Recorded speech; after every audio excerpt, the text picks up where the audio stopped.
Assalamualaikum warahmatullahi wabarakatuh. Perkenalkan, nama saya Cut Indah Mutiarani, NIM 190734041,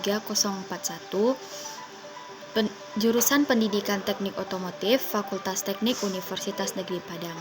Baiklah, pada video kali ini saya akan mempresentasikan materi pertemuan pertama yang berjudul Isu-isu terkait kewirausahaan dan usaha kecil, yang merupakan tugas dari mata kuliah kewirausahaan dengan dosen pengampu Ibu Desi Susanti, SPD, MPD. Tujuan dari mata kuliah kewirausahaan ini untuk menambah wawasan mahasiswa terhadap dunia wirausaha dan memotivasi mereka juga untuk menjadi wirausahawan yang tangguh serta ikut serta dalam kontribusi perekonomian negara Indonesia. Isu-isu strategis dalam kewirausahaan dan usaha kecil. Poin A itu perusahaan kecil dan bisnis kewirausahaan. Yang pertama itu adalah perusahaan kecil. Perusahaan kecil adalah perusahaan yang dimiliki dan dikelola secara pribadi serta tidak dominan dalam bidang operasinya. Biasanya perusahaan ini mempekerjakan kurang dari 500 orang pekerja. Yang kedua itu adalah perusahaan wirausaha. Perusahaan wirausaha ini tujuan utamanya adalah untuk mendapat keuntungan dan pertumbuhan serta dapat dikategorikan dalam praktik inovasi strategis.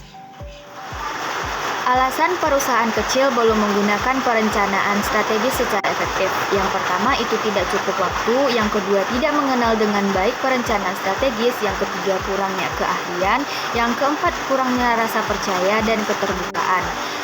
Adapun contoh dari perencanaan strategis tersebut adalah yang pertama tujuan spesifik, yang kedua visi yang utuh pada karyawannya, yang ketiga waktu yang memadai mencapai tujuan. Selanjutnya itu adalah proses pembuatan keputusan strategis. Yang pertama mengembangkan ide bisnis dasar. Yang kedua mengamati lingkungan eksternal untuk melihat faktor-faktor strategis. Yang ketiga mengamati faktor-faktor internalnya. Yang keempat menganalisis faktor strategis. Yang kelima memutuskan untuk berhenti atau melanjutkan.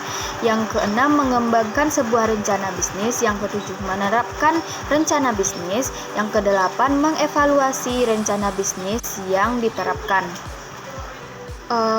Selanjutnya kita akan membahas tentang sumber peluang inovasi yang diterapkan oleh Peter Drucker. Yang pertama itu hal yang tidak diharapkan, yang kedua sesuatu yang bertentangan, yang ketiga itu inovasi berdasarkan kebutuhan proses, yang keempat itu perubahan dalam industri atau struktur pasar, yang kelima demografis, yang keenam perubahan persepsi, suasana hati dan arti hidup, yang ketujuh pengetahuan baru.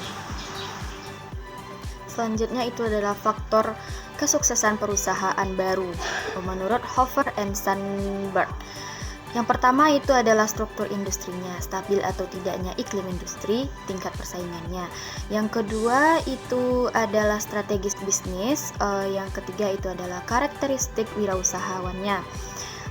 Motivasi yang harus dimiliki seorang pengusaha atau pebisnis agar usahanya bisa sukses. Yang pertama itu kita harus bekerja keras, yang kedua bangun sistem kerja, yang ketiga pantang menyerah, yang keempat kembangkan ide, yang kelima optimis, yang keenam profesional, yang ketujuh berdoa dan tekun.